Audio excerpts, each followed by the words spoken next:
এই জগতের প্রত্যেকটা জীব সকলেই পরমেশ্বর ভগবান তার সন্তান।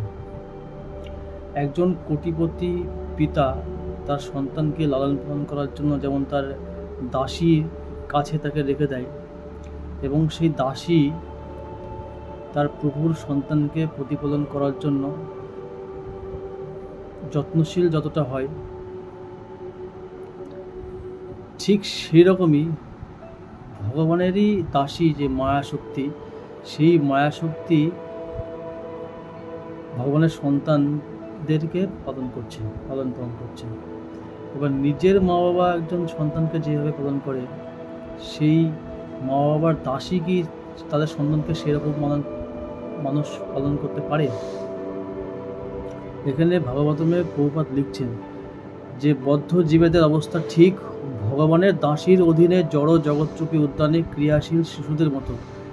কোনো কোনো কোটিপতি ঘরের সন্তান এবং তার মা বাবা তাকে দেখাশোনা করার জন্য কর্মচারী নিয়োগ করেছেন, দাসী নিয়োগ করেছেন, এবং সেই দাসী তাকে প্রদান করার জন্য একটা কোনো পার্কে সে তার বায়না অনুযায়ী যে যা চাইছে সুন্দর জায়গায় বসিয়ে রেখে তাকে খেলা দিচ্ছে, তার চাবি দেওয়া পূরণ করছে। সে যত খেলনা চাইছে সে তাকে খেলনা দিচ্ছে, তাকে ভুলিয়ে রাখার চেষ্টা করছে।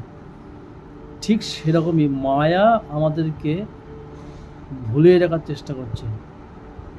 এই জগৎ সংসারটাকে মনে করছি এটা আমাদের নিত্য বাসস্থান, বসবাস করার জায়গা, কিন্তু প্রকৃতপক্ষে নিত্য বসবাস করার জায়গা এটা নয়।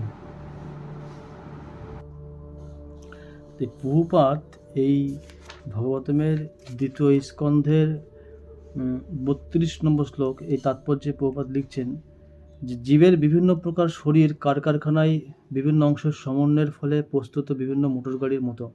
মোটর গাড়ি যখন প্রস্তুত হয় তখন সেই ড্রাইভার সেই গাড়ির আসনে বসে তার ইচ্ছা অনুসারে গাড়িটাকে চালায়।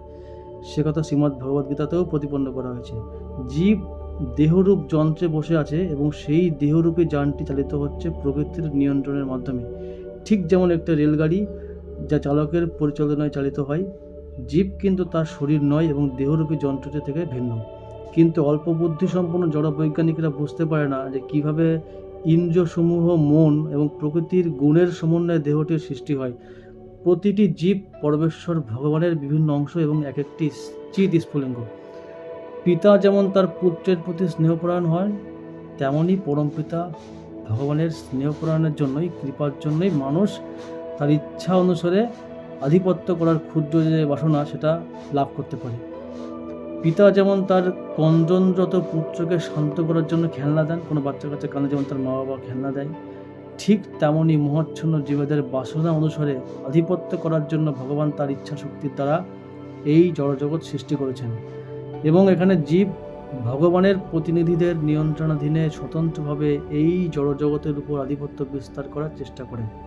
এটা বাচ্চা যখন কান্নাকাটি করে, বায়না করে নানান রকম, যদিও সেটা তার প্রয়োজন নেই, সে বড় হয়ে যখন বুদ্ধি যখন বুঝতে পারে যে এটা ফালতু জিনিস, কিন্তু সেই মুহূর্তে সেই অবস্থায় তার বুদ্ধিতে সেটাকেই সে খুব বিশাল চাই, না দিলে সে বাঁচবে না, এরকম একটা পরিস্থিতির সৃষ্টি হয়। মা বাবা যেমন তাকে সেই দাবিটা পূরণ করে, ঠিক সেরকমই ভগবানও তার সেই রকম দাবি দেওয়া পূর্ণ করে। বদ্ধ জীবেদের অবস্থা ঠিক ভগবানের দাসীর অধীনে জড় জগৎরূপী উদ্যানে ক্রিয়াশীল শিশুদের মতো। তার মায়াকে, ভগবানের দাসীকে সর্বেসর্বা বলে মনে করে এবং ভ্রান্তভাবে ধারণা করে যে পরম তত্ত্ব হচ্ছে প্রকৃতি, দেবী দুর্গা, এনি সব কিছু। একজন পিতা মাতা তার সন্তানকে তার দাসীর কাছে পালন করার জন্য রেখে যায়, এবং সেই সন্তান যদি ভুলে যায় যে এই দাসী আমার হচ্ছে মাতা পিতা, তাহলে তো তখন সমস্যা। ঠিক সেরকমই মূর্খ শিশু সদৃশ জড়বাদীরা, সেরকম মূর্খ শিশুর মতন কিছু কিছু জড়বাদীর পণ্ডিত আছে, বিজ্ঞানী আছে, তারা এই ভগবানের দাসী রূপা জড় প্রকৃতির অধীন কোনো ধারণা পোষণ করতে পারে না। কিন্তু ভগবানের বুদ্ধিমান মানে এই জড়জগৎটাকেই মনে করে আপনা আপনি সৃষ্টি হয়েছি, আমরা এটাই সব কিছু, মানে ওই দাসীরকেই মনে করছে যে এটাই আমার সব কিছু, এটাই পিতা, এটাই মাতা, আমরা এমনি এমনি সৃষ্টি হয়েছি। কিন্তু যে পূর্ণ বুদ্ধিসম্পন্ন পূর্ণবয়স্ক শিশু বুদ্ধিমান প্রাপ্তবয়স্ক পুত্রেরা ভালোভাবে জানেন যে জড়া প্রকৃতির সমস্ত কার্যকলাপ ভগবান কর্তৃক নিয়ন্ত্রিত হয়। কিন্তু ভগবানের বুদ্ধিমান প্রাপ্তবয়স্ক পুত্রেরা ভালোভাবে জানেন যে জড়া প্রকৃতির সমস্ত কার্যকলাপ ভগবান কর্তৃক নিয়ন্ত্রিত হয়, ঠিক যেমন একজন দাসী অপরিণত শিশুদের পিতারূপ কোনো প্রভুর নিয়ন্ত্রণাধীন থাকে। দেহের বিভিন্ন অংশগুলি যেমন ইন্দ্রিয়সমূহ মহত্তত্ত্ব থেকে সৃষ্ট এবং ভগবানের ইচ্ছার প্রভাবে যখন সেগুলি মিলিত হয়, তখন জড় শরীরের সৃষ্টি এবং জীবকে তার ইচ্ছা অনুসারে কার্য করার জন্য সৃষ্টিকে ব্যবহার করতে দেওয়া হয়। তাই যে শিশুরা মূর্খ হয় তারা মনে করে যে ও সব ফালতু জিনিস এমনি সৃষ্টি হয়েছে, আমরা এমনি এটাই আমাদের সব কিছু, এটাই পিতা, এটাই মাতা, ভগবান বলে কিছু হয় না। কিন্তু পূর্ণবয়স্ক বুদ্ধিমান শিশু মানুষ তারা জানে যে না, এই দাসী আমাকে এত শাস্তি কষ্ট দিচ্ছে, আমার নিজের পিতামাতা হলে আমাকে কখনো এত শাস্তি কষ্ট দিতে পারে না, কে ফালতু ফালতু আমাকে টর্চার করছে। একজন নিজের মা বাবাকে কখনো সন্তানকে শাস্তি দিতে পারে? এত শাস্তি যখন, এত কষ্ট যখন দিচ্ছে, তার মানে আমার মা বাবা নিশ্চয়ই না, আমার পিতামাতা অন্য কেউ। সেটাকে সে খুঁজে বের করে, অন্তর্দেশে তাকে সন্ধান করে এবং তার মাতা পিতা প্রসন্ন হয়ে তাকে ধরা দেয় যে হ্যাঁ আমি তোমার মাতা পিতা, এবং তার সমস্ত দাবি দেওয়া, সমস্ত চাহিদা সে পূর্ণ করে।